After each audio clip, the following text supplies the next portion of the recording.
Welcome back to the show, everybody. On today's episode, we have Aron McGuire. Aron McGuire is the CEO of USA Bobsled and Skeleton based in Lake Placid, New York. Aron was also a member of the U.S. national bobsled team during his time. He competed in the World Cup and World Championship competitions in the USA, Canada, Italy, Germany, France, Austria, and Switzerland. And with that said, on today's show, Aron McGuire. What's the difference between the Olympians that are there to win and the ones that are just happy to be there? Yeah, there are. I mean, first of all, represent the United States at any level, whether it's a North American Cup race, a European Cup race, a World Cup, World Championships, or Olympic Games. It's a huge honor to wear a uniform that's red, white, and blue that says USA. And so, going into any competition, every individual athlete has their own goals. And sometimes that's to get a little bit better. Sometimes it's to work on their start. Sometimes it's to work on their driving. And sometimes for a lot of them, they're there to get to win a medal. And for us as a national governing body, we have a lot of goals off the ice in terms of how we support athletes. But our support on the ice, we're out there to win. We want to be successful. So since 2002, we've had a history of winning medals at every Winter Olympic Games, and we plan on continuing that success moving forward. For some of our individual athletes, they may have personal goals that don't necessarily 100% align with that. Like you said, some are there to win medals and some are there to represent the United States. I would say the ones that are there to win medals are completely committed to the sport. They're 100% focused. They don't have a lot of things going on in their life, which puts them in a position to be their very best. They make the decisions of staying home on a Friday and Saturday night to get the rest. They eat the right food. They put in that extra work because they know that their competition out there, whether it's within the United States or from another country, they're training. And so they don't miss a training opportunity. I've heard stories of Michael Phelps training on Christmas Day and his teammates questioning about that. And there wasn't a decision for him. It wasn't something that he thought about, but he knew that to be the very best, he had to be training 365 days a year, every year. How much of that do you think is genetic, that obsession or desire to do those things, versus how much is learned? Nature versus nurture, it's a balance. Certainly, some people are born with a drive. I even see it in my own kids. I've got a 6-year-old and a 9-year-old. And one is extremely driven. I mean, they're both raised in the same household. One is very driven, and the other one wants to take a look and see what's going on and analyze things before he gets involved. And, a perfect example is that they both do judo and the opportunity to do a tournament. And we asked our two kids, our daughter and our son, who wants to do the tournament? Our daughter didn't hesitate. She was jumping right in. And our son said, maybe the tournament after this one. Let me see how this goes. And she went out, did a phenomenal job, and won a medal. And I think that's going to be part of her DNA and who she is. And I think that he'll be successful in a different approach. And I think some athletes are just born with that. They just drive. And others, their environment contributes to that. And what they've gone through in life, whether it's setbacks or challenges or a certain environment that provides that experience that turns potentially someone that doesn't have a lot of drive into someone who's a product of their environment, their circumstances, that says, I want to elevate who I am. I want to get out of the situation that I'm in, or I just want to do something different and challenge myself. And that environment does have an impact on those athletes as well. At that level, how much of the success is sheer talent, raw talent, versus hard work, mindset, determination? And is it kind of different for everybody? I would say that at that level, you've got a lot of really, really good athletes who are skilled, who have the physical attributes to be hugely successful. That mental aspect plays a huge part in the outcome of whatever that event is. And I think back on 2022, the Olympic Games, and two of our top women athletes had gone through the entire season, and our team had been very careful to put in place COVID protocol to reduce the risk to our team. And we started seeing throughout the season other countries, these little outbreaks of COVID within the team. And a team they'd miss a World Cup race because a lot of them got COVID, and then they'd be back the next week. And then a week later, there'd be another team that went down, and we were pretty proud of ourselves for making it through the whole season and said, okay, we got through it. And sure enough, between the last event and the time that our team needed to leave to go to Beijing for the games, we started having some positive COVID tests. And one of our female athletes had COVID back in the United States, and so she had to stay back, and she had to be quarantined. So her plan that she had in place was completely disrupted. And so she had to adapt and stay positive and stay focused. And our other top female pilot got COVID when she was in Beijing. So she got quarantined in a hotel room, didn't have weights, didn't have the nutrition that she normally would. And she was literally lifting up her bed and doing runs in her room just to stay physically prepared. And she kept having negative tests. And it was up until like the last day of the deadline that she kept having positive tests, that she then had a negative test and she was cleared to compete. And for both of them, you stick, 10, 20, 30 other athletes in that same situation, and they give up hope. And for them, they each went through their own kind of mental roller coasters of I can do this, or I'm not going to be able to compete, and a lot of doubts, but they were able to work through it. And while there were other athletes that had a lot of the same physical speed, similar experience driving, they were two that got through that mental aspects of the situation that they were in, and they ended up getting a gold and silver medal in women's bobsled. What does your genetic profile say? How much of you is raw talent versus hard work and determination? I would say it is a little bit of both. In the sport of bobsled and skeleton, physical size and speed plays a significant role. And it comes down to, if you're a big person that can run fast, push heavy objects, and aren't afraid to go down a track at 90 miles an hour, you could be a bobsled or skeleton athlete at a very elite level. For me, I played a lot of different sports, and for a lot of our athletes that come into the sport of bobsled or skeleton, they've never touched a sled in their lives. Some have maybe never seen snow in their life, because we do recruit athletes from all over the United States.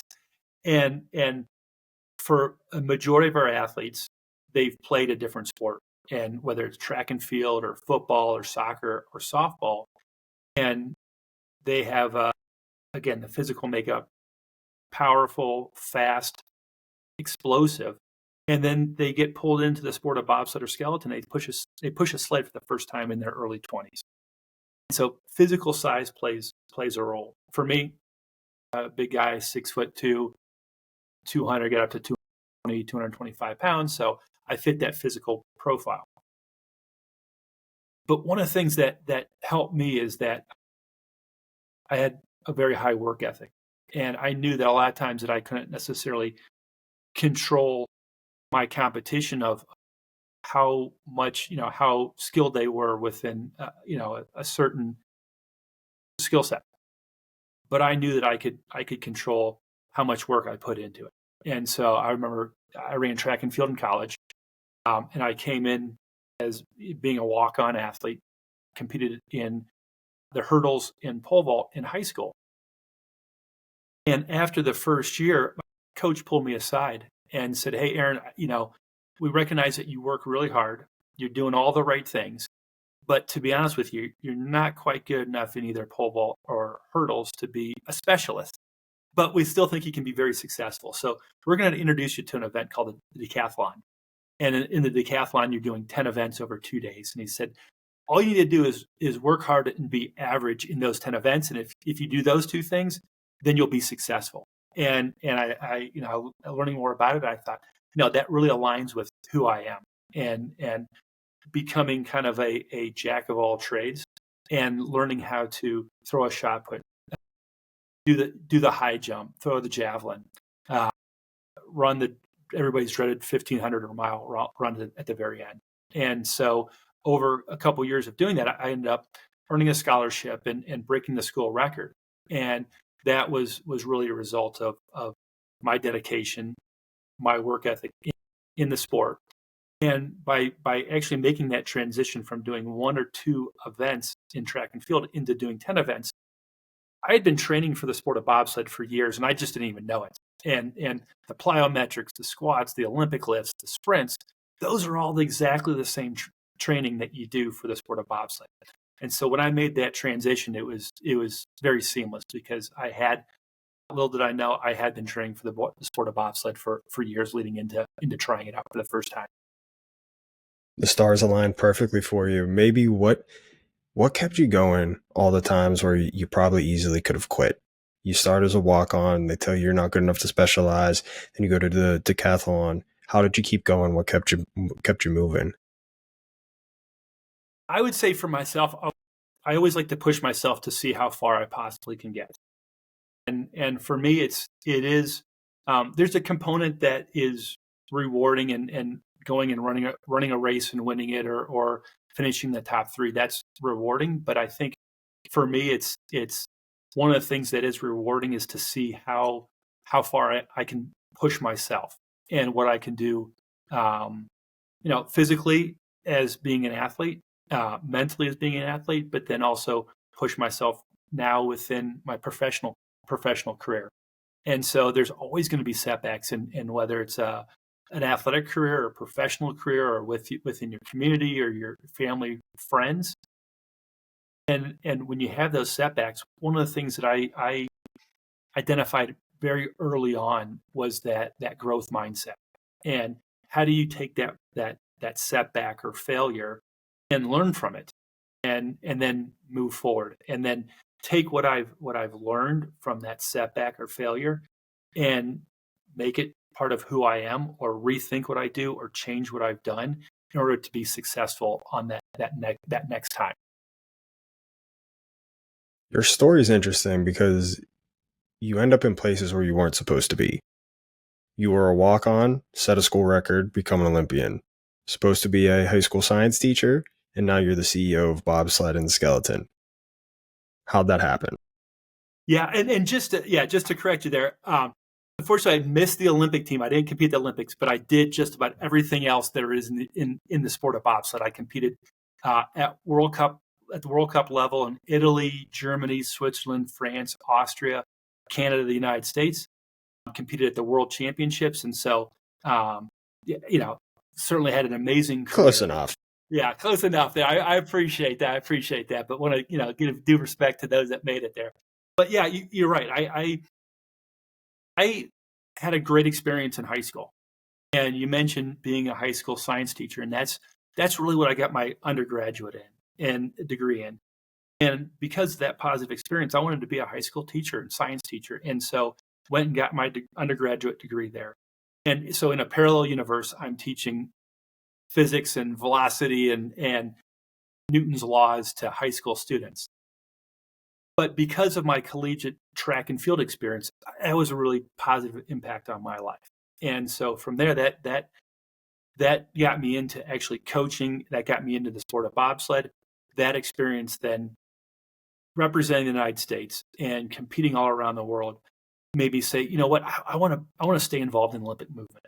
And so that had a pivotal moment on my life that led me to work at USA Track and Field for a number of years and travel around the world supporting USA athletes, which led me to be the director of the at the time, Olympic Training Center in Colorado Springs, but now the Olympic and Paralympic Training Center in Colorado Springs and Lake Placid, New York, which then led me to the role I'm in within USA Bobsled and Skeleton as a CEO. And I've never necessarily had the end in sight and knew exactly what I wanted to be. I mean, you talk to a doctor a lot of times, or a dentist, or a lawyer, or someone that's in a certain profession. They say, "Oh yeah, I knew that I wanted to be a doctor when I grew up," and that's their path forward.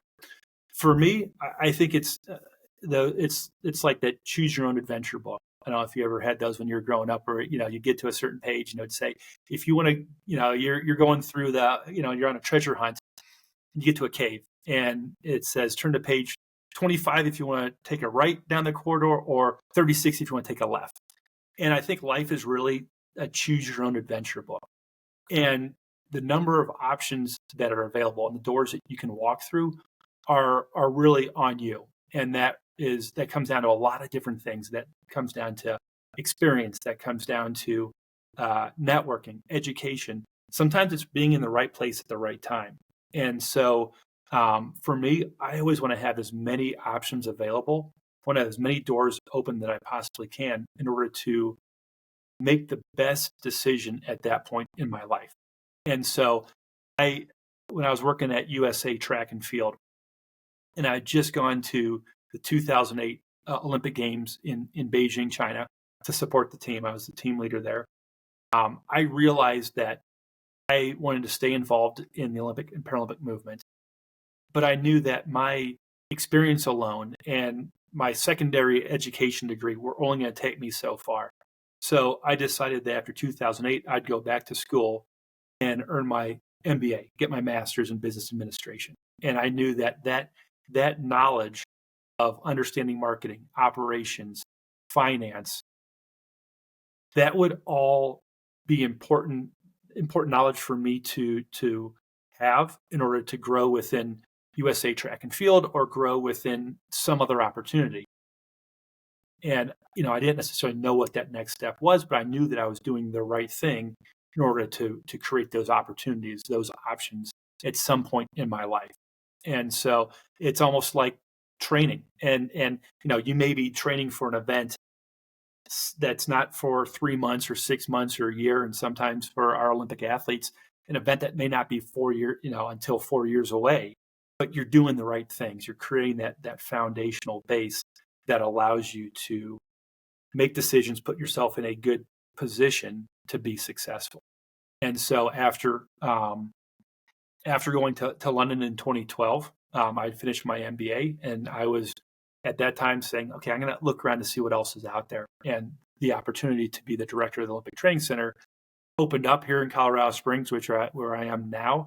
And I don't know that experience or that opportunity would have been there had it not been for the MBA that I had decided to do without knowing exactly what the opportunity, the future opportunity was going to be. Moving on from athletics is so hard for athletes. That step of what's next, to be an athlete in something that you absolutely love and identify as for the entirety of your career. And then you step away and it's this whole world of unknown. What do I do next? And you see a lot of ex-athletes go into types of sales positions, and you talk to them, hey, do you like what you do? And it's like, it pays well. Mm-hmm. How did you deal with the unknowns of choosing a path that may not have as many definitive knowns or a definitive linear career path? You make a really good point about that transition from an athlete to the post-athletic career. And that can be very scary. Some athletes know exactly what they're going to do afterwards. In our case, a lot of our athletes have degrees already, so they know they're going to go into a certain field. But for many athletes, thinking about their post-athletic career makes them think that if I'm spending some time thinking about it, then I'm not giving 100% to their athletic career or what their athletic goals are. And I would caution athletes that are out there listening to us today to say, you can do both. You can dedicate 100% of your available time to your sport, but then also be thinking about what you're going to do afterwards. It Doesn't mean you gotta have a date set. It doesn't mean you're going to retire this year or next year or in 4 years or 5 years. But you can be doing certain things while you're an athlete to set yourself up to make that transition that's a lot much smoother. You can be taking courses. You can be learning about a certain subject or a certain industry. You can be networking and chatting with folks that give you the insight that give you the connections for that next step. And so for a lot of the athletes, let's talk about bobsled and skeleton specifically. If you talk to them while they're competing or at the end when they say, okay, I'm going to retire, or they get injured and they don't make a team and they're forced to retire, you ask them, what did they learn? And they'll say, well, I learned how to drive a bobsled down a track. I learned how to prep a sled, and with the sled, we have these blades, what we call runners, and they're steel, and you have to sand them down so they're perfectly smooth and there's no resistance. And so they'll say, I learned how to sand runners. I drove around Europe and learned how to interpret German street signs and French street signs. And it's very sport specific. But when you take a step back and you talk about it, truth is they're learning teamwork by working together on a team towards a common goal. And every business, every organization needs that teamwork. For some of them, they're learning how to be leaders within that team. And every organization, every business needs leaders. When they're learning how to sand runners, and they may spend an hour or two on each runner before a big race. In that case, you're learning work ethic and really becoming an expert within a craft. Anything you do within your professional career, you've got to have strong work ethic, and you've got to be an expert in your craft. While you're driving around, potentially getting lost in Germany or Switzerland or France or over in Europe, you're learning how to navigate in a brand new environment. That's a skill set that you have to face within the business environment as well. You've got to try new things. You got to work through it. And so the things that you learn within sport, you can apply to a professional career. You can apply to your community. You can apply to your family and friends, and that sets you up to be successful in those areas. Do you believe you're destined for a certain job or career or life path, or do you think you kind of choose and find it as you go? I would say, I think you choose it as you go. I think people, based upon their experience, their interest levels, and I think one of the things that people need to really embrace is being inquisitive and being interested in things, and that interest gets you into an authentic area or topic that you become an expert in, and you become knowledgeable in that area.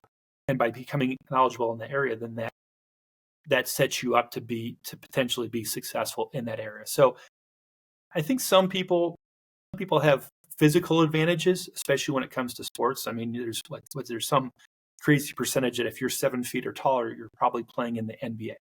And so some people have a physical advantage in some sports, and some athletes, your size can prevent you from being successful. For example, we're just not going to get a good marathon runner in the sport of bobsled. They're just missing the fast twitch muscles. They're missing the size. They're missing the speed, and no amount of training that a marathon runner is going to do is going to allow them to be an Olympic bobsledder. But I also think, if you have a marathon runner who's going to be hugely successful, but they hate the sport, they hate the event, they're probably not going to be successful there. So I think a lot of it is you end up choosing where you ultimately want to go, and that authentic interest helps put you in a position to be successful in that area. You're speaking my language, Aaron. How can you help someone become more in tune with themselves? Because I say with myself, it's a blessing and a curse that I'm so deeply in my own thoughts. And every experience I have, I can dig deeper on it and understand it. And sometimes it'll drive you crazy, but sometimes it's exactly what I need to move myself forward in a certain domain.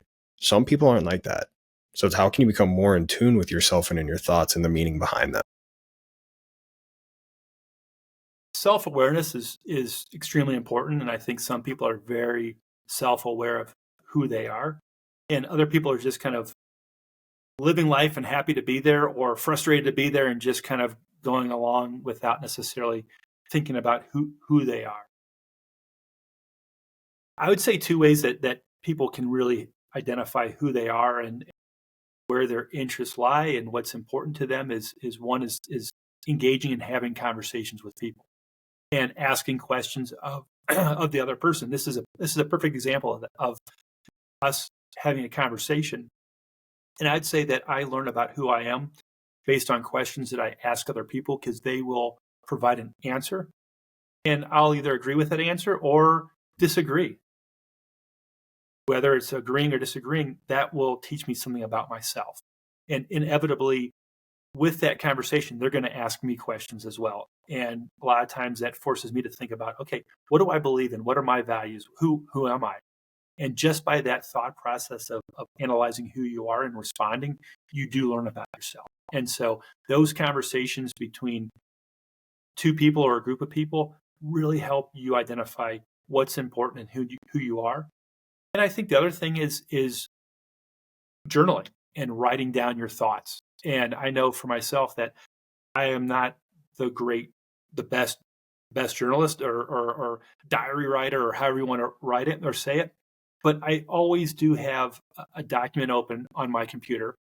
And if I learn something, I write it down and I take notes. And so it's not necessarily what did I do today or what did I do on this trip, but it's ideas that come to me that I thought, oh, this is something I learned about myself or identify that is important. And a lot of times I like to share those thoughts with other people. And so I'll take one of those topics and drop it into a LinkedIn article or a post and share those thoughts. And so some of those I do keep for myself and I utilize that to help myself in the future, because a lot of times you're faced with a decision or a challenge and you're kind of lost for a minute. And if you can go back through those notes and relate it to a previous experience, then that helps you work through that issue or challenge or that decision. One of the skills I've developed from podcasting and interviewing is, I never intended for this to happen, but you begin to be able to read people and their answers, and you begin to I'm able to anticipate kind of what they're going to say. And I'll say very early on in our conversation today, I was able to determine that you have a deeper level of thought. You are a hard worker. And I picked it up pretty quickly. When did you notice that in yourself, that you were able to kind of think below surface level and you were able to apply action in your day-to-day actions?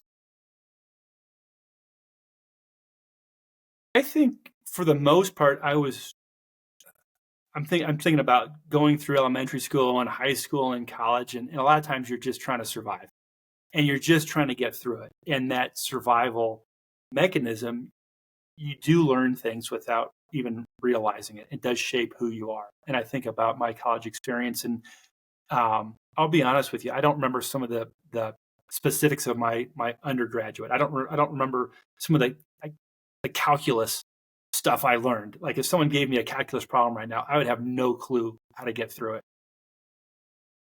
But I think about trying to manage my life and going to practice and going to class and going out with friends and that time management piece. And at times it was overwhelming and I didn't do as well at a track meet that I wanted to, or I didn't do as well as on a test that I wanted to. And I got the full range. I remember getting a GPA one semester of like a 2.3. And I remember thinking, okay, I got to put a little more time into my schoolwork here. And a couple semesters later, I got a 4.0. And so I learned from that. And I remember going to a track meet and not doing as well as I wanted to, and thinking back about why didn't I do so well? Oh yeah, I went out Thursday night with my friends and had chicken wings and probably a couple too many beers. And that's catching up to me. And so at some point, I think it was, throughout my college career and later on into my professional career, I started to take some time to analyze and reflect.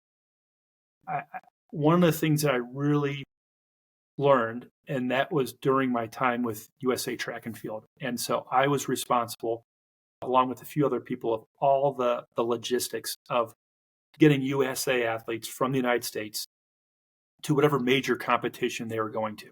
That could have been the World Cross Country Championships, Junior Championships, the World Championships, Pan American Games, or Olympic Games.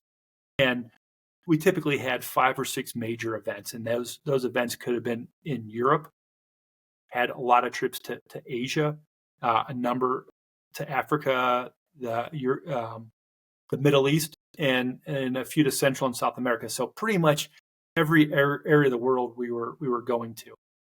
And one of the things that I learned was to take notes and to make checklists. And so I would make that checklist as comprehensive as possible during the planning session leading up to the event. And I remember getting into the plane and taking off to Europe. And that was kind of a kind of epiphany of, okay, I'm done planning. I'm done with the preparation. Now it's time to execute. And the team would be taking off. We'd go to the major event that we were going to. And I was a lot of times responding and reacting to the environment. But the more preparation I put in place, the less reaction there was. And then when we get home eventually, the event was over, come home, and I would start reflecting upon my notes and my to-do list. And I'd say, oh yeah, I forgot to do this thing, whatever this thing was. Let me add it to my list for next time. And I would have real-time kind of notes saying, oh yeah, I forgot to do this. Or if I do this, it'll go much smoother next time. And so then it became this reflection part of the event. And that reflection part then moved in, the next major event became part of the planning process. And it got to a point where the checklists were very comprehensive, and there was much less reacting and changing and pivoting during the event because I was that much more prepared as a result of that reflection phase of the entire event. What's your approach to training, preparation, and rest recovery? What do you do to press the reset button, and how often are you working? Yeah, I recognize that recovery is critically important, and it is easy to burn out as an athlete. It's very easy to burn out within your professional career as well, especially if you want to have an impact on whatever it is that you're doing. And I'm fortunate to be in an area that I strongly believe in our purpose and our vision, and that is to support USA athletes to be the very best they can be and go represent the United States and be as hugely successful as they can be individually and we can be as a team. And so I believe in that mission, that vision, that cause. And so I'm always thinking about it, whether I'm actively sitting at my computer or on the phone or in a meeting. If I go out for a run or go out for a workout, a lot of times I get that idea and I'll write it down. And so there are times of the day that I'm executing and I'm doing, but you do need that time away, and that's down times. It's days off. A couple things that we do as an organization is that during the holidays we take a week off, so the entire organization is off, and then we do a spring break as well. So after a long season, when our coaches have been traveling and they have been away from home for weeks or months at a time, we take a week off in the spring as well.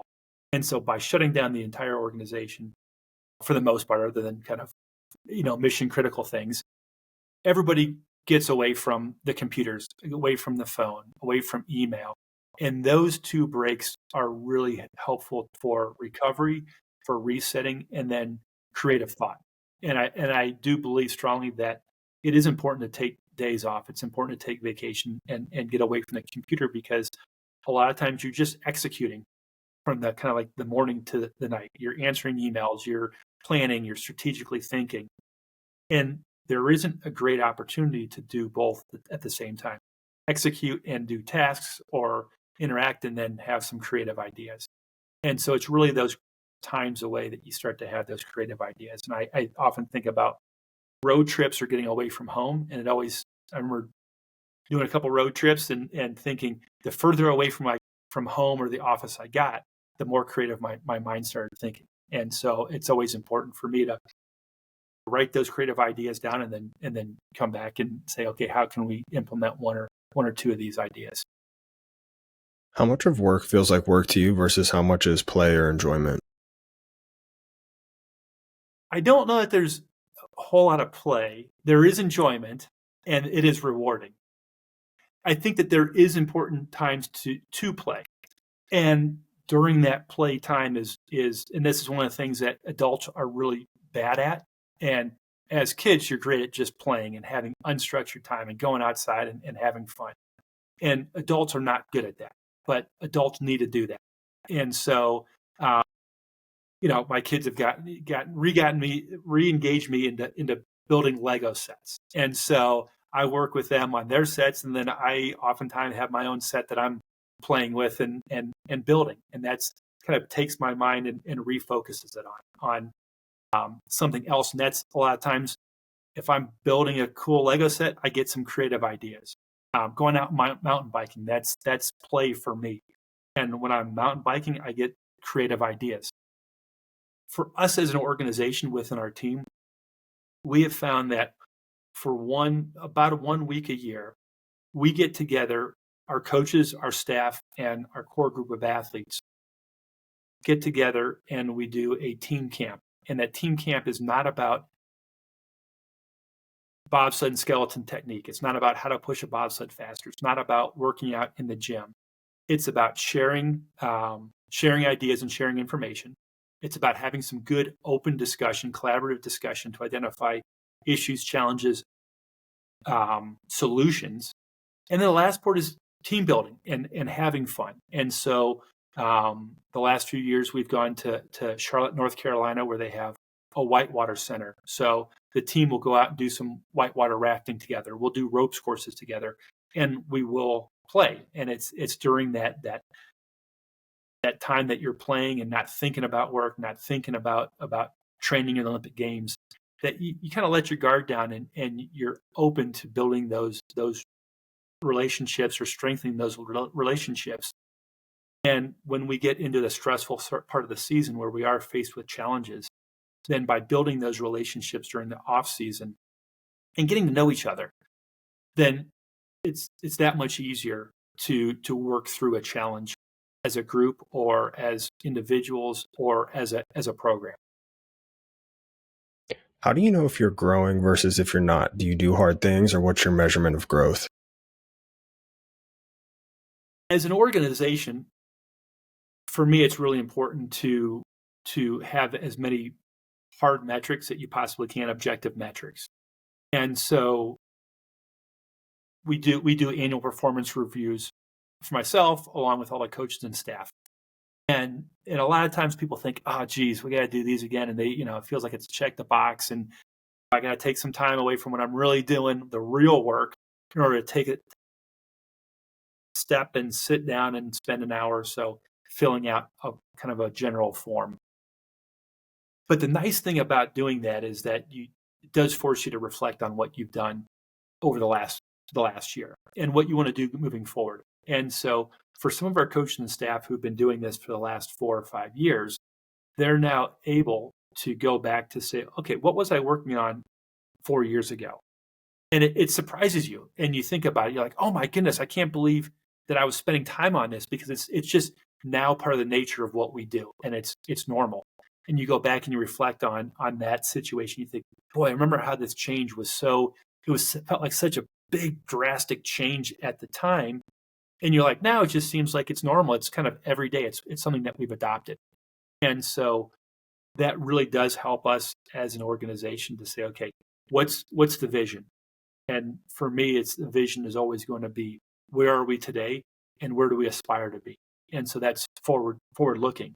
And so when you get to the future and you're able to reflect, you can see how you've grown. You can see, have we increased revenue? Have we increased the number of athletes that have gotten into the sport? Have we more athletes who are a part of our alumni database and that are engaged now? And so that's one area that we can see that we're growing.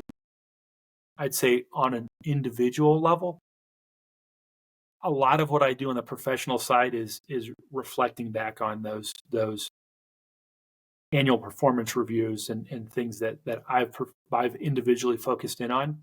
And then the other thing is growth is this is kind of, it's a simple example, but it's photographs. Every now and then I like to go back and look at photographs that I've taken at, in a professional setting, things I've taken at events, photos I've taken at events or at meetings or team camps. And that will remind me of where we are and where we are today. What's the role of strategic planning in the U.S. Bobsled and skeleton realm? So strategic planning is, for us, really, really critical. I think for any organization or any group that is working towards a goal, it's really important. I see a lot of times you have a lot of really good people that are doing really good work within organizations. But a lot of times that good work is going in different directions. And there's not necessarily a common direction. And at some points you see gaps within people's responsibilities and what they're working on. And sometimes you start to see overlap as well. And then it becomes confusion on who's supposed to be doing that work.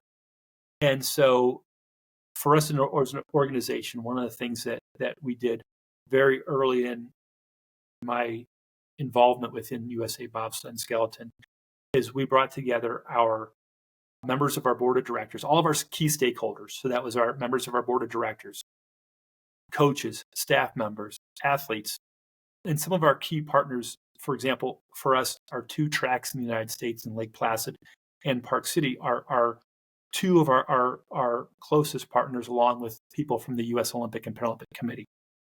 And we got them in a room and we talked about what is it that we want to do as an organization. Because sometimes if you ask 10 different people, they might give you 10 different answers.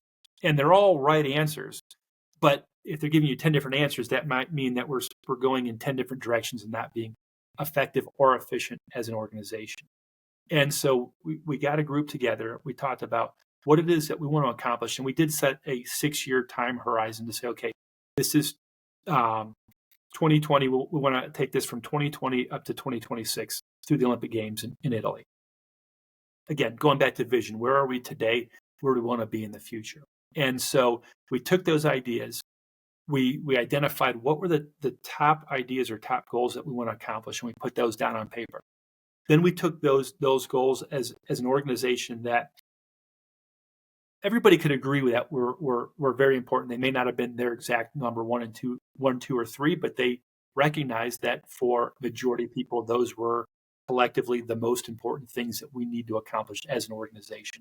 Then when we broke those down into subsets or smaller sections, but going through that process was really important for 3 things, for 3 reasons. One is that it identified what is it that we want to do as an organization moving forward.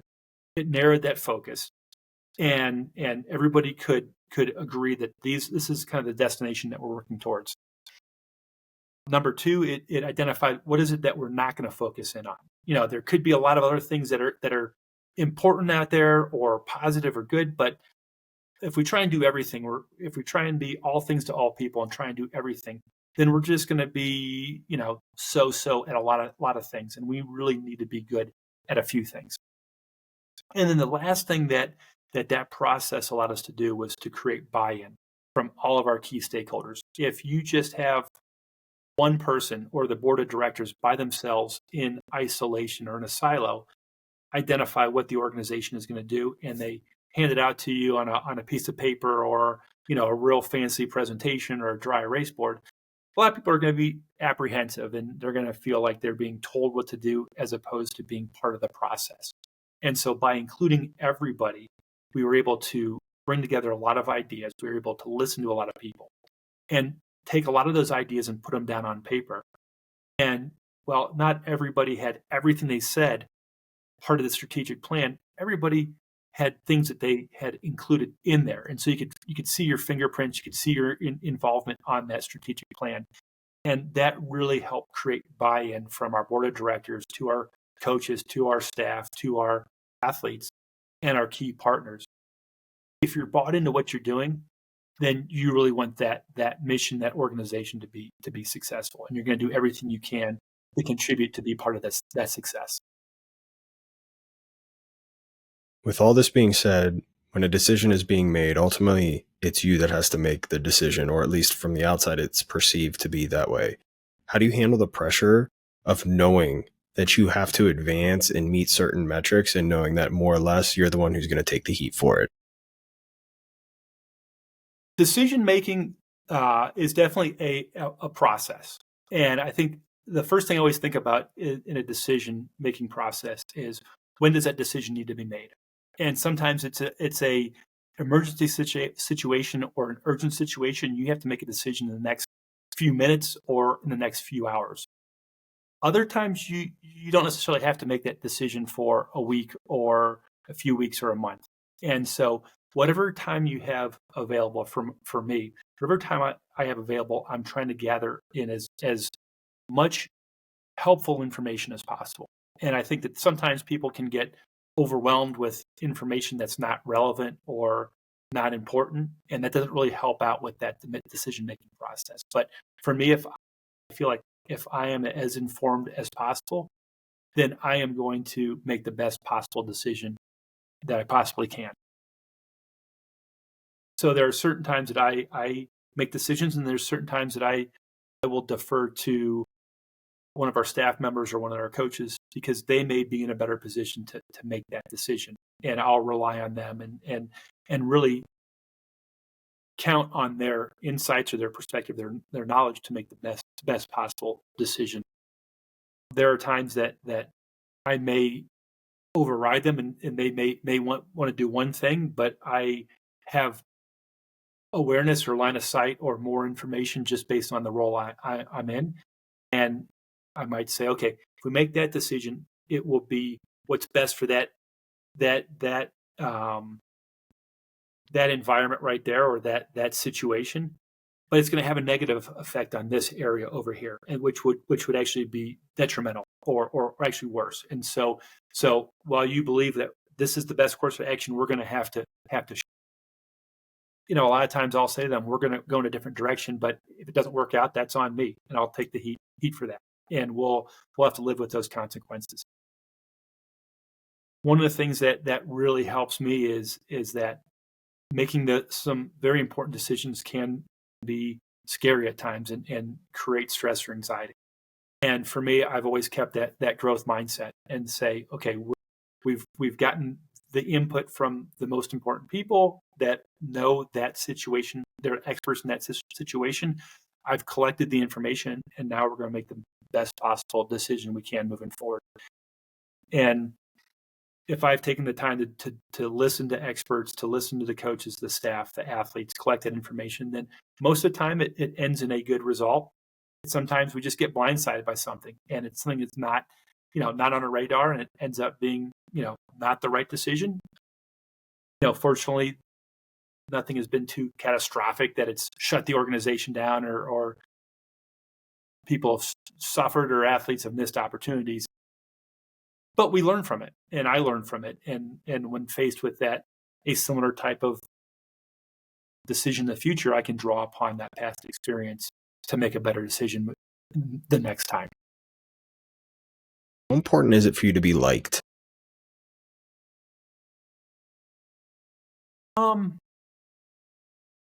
I don't know that that's a top priority for me. I think being liked, and I would say that being liked, I think being able to collaborate is similar to being liked, but different. Like I don't care about necessarily being popular. Like I don't want people to. It's not a popularity contest, but I want to be. It's very important for me to get along with other people, because I really believe strongly in the power of collaboration.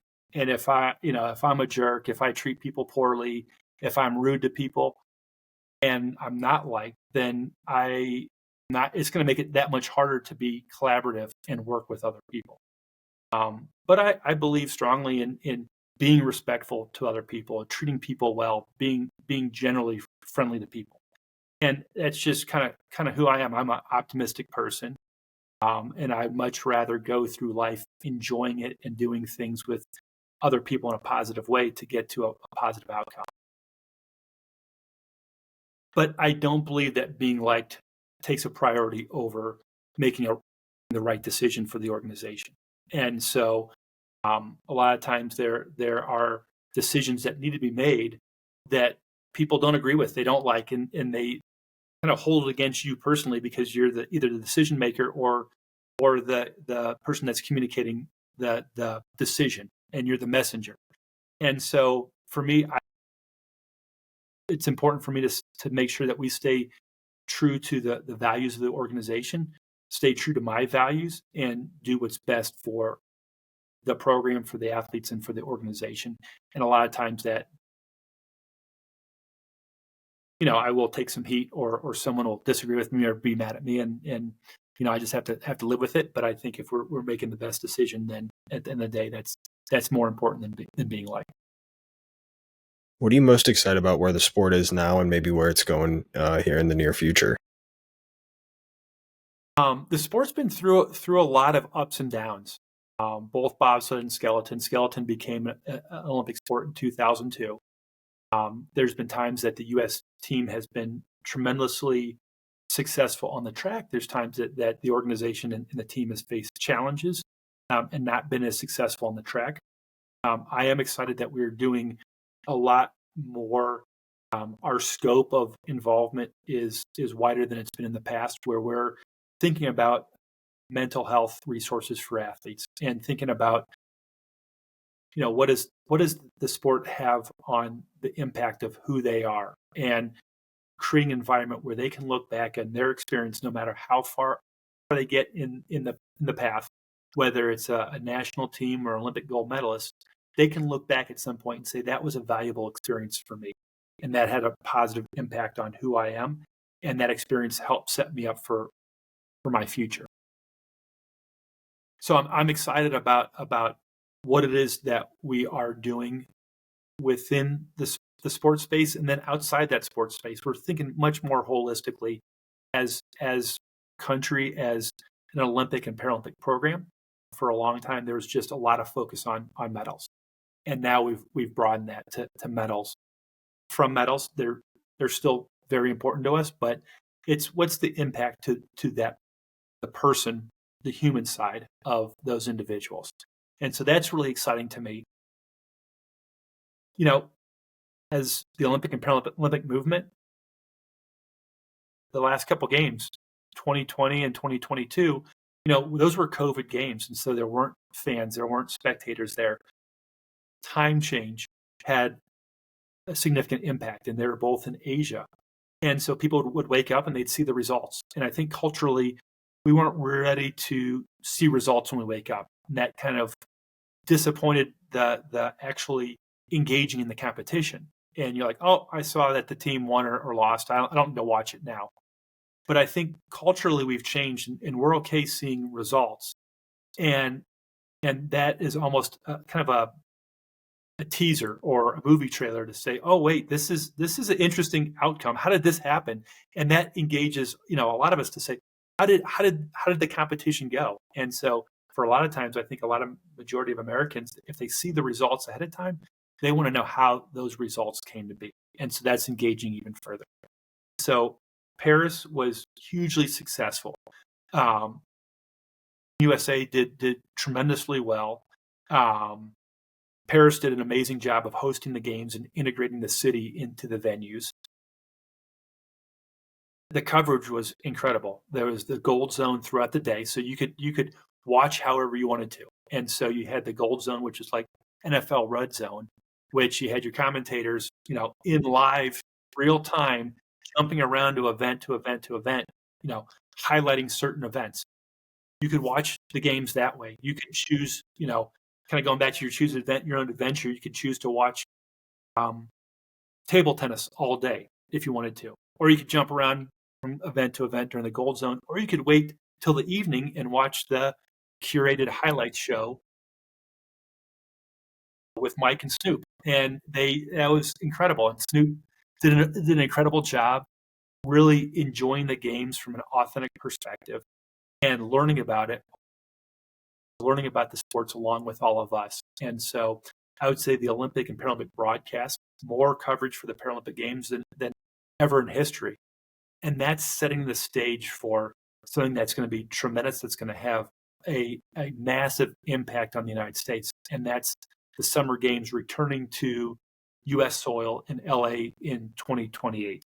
And so on the summer side, that's going to be extremely exciting. And on the winter side, we're a year and a half out. So the success of what took place in Paris is going to set up the 2026 games to have more viewers, to have more people engaged and more fans. And then if you look, 10 years from now, Utah in the United States was awarded the 2034 Winter Olympic Games in 2030 in Salt Lake City and in Park City. And so both the Summer Games and the Winter Games returning to the U.S. is going to be a tremendous springboard. It's going to be a tremendous catalyst for generations to come that will be engaged in Olympic and Paralympic Games, will be athletes that will compete at future games, that will be fans, that will be donors, that will be sponsors, that will be coaches, that will be administrators, that will carry on that torch, so to speak, for years to come. What's the expectation for 2026, 2028, 2030, 2034? Is gold the standard? Well, what's the expectations here? Yeah, gold's always going to be the standard. If you're talking about just competition alone, and the great thing about being Team USA and wearing red, white, and blue is that there are times, and right now in the United States, we're divided. There's division based on whatever you believe in, and you can go down through a lot of different areas, a lot of different topics, a lot of different debates, and we're divided. The great thing about Team USA, it brings everybody together, no matter what you believe in. And that's one of the cool things about the Olympic and Paralympic Games. For me, there's two things. One is you get an appreciation for kind of these small niche sports that fly under the radar. I had a chance to see some high-level table tennis taking place one day in person. And I was just blown away at how fast that ball is bouncing back and forth. That is a lot different table tennis than I played when I was 8 years old in my friend's parents' garage. And to see that and to watch it, watching archery on TV, the accuracy, the consistency is incredible. And so being exposed to sports that I'm not normally exposed to throughout the rest of the year, that's one of the cool things about the Olympic and Paralympic Games. The other is by the ability to turn on a sport or an event that I don't know anything about, but I know exactly who to cheer for because it's Team USA. And that's something that engages me. And I enjoy watching curling during the Winter Games because, I know who to cheer for, and I become a curling expert for those couple weeks of the year. And I think a lot of the American public does as well. So having that national pride and that really brings all Americans together to one common cause and one common team to cheer for. It's one thing about world stage sports. It shows us that even if we're different on a lot of beliefs, we're a lot more similar than we think. And that's one of my favorite parts about the World Cup, about the Olympics, about the World Baseball Classic. The world stage events are some of my favorite because it unites people in our country to have pride in where we live. Can't thank you enough for coming on today. If people want to reach out to you, or if there's anything that you would like to promote that you're working on, or that US Bobsledding and Skeleton Paralympics is working on, please take the time to do so now. Yeah, sure. I would say follow USA Bobsled and Skeleton on social media. Check out our website, usabs.com. And then, I'm pretty active on LinkedIn. So Aron McGuire, ARON MCGUIRE. And I'll say it's been a pleasure talking with you today. Anytime we get a chance to talk about USA athletes, to talk about bobsled and skeleton and help raise awareness, that's a great time. And I've had a lot of fun chatting with you. Appreciate you coming on. It means a lot. Listeners, thank you for tuning in. Check us out next week. Check us out at athleticfortitude.com. Like the podcast, download the podcast, subscribe, 5 stars only, baby. Thank you guys.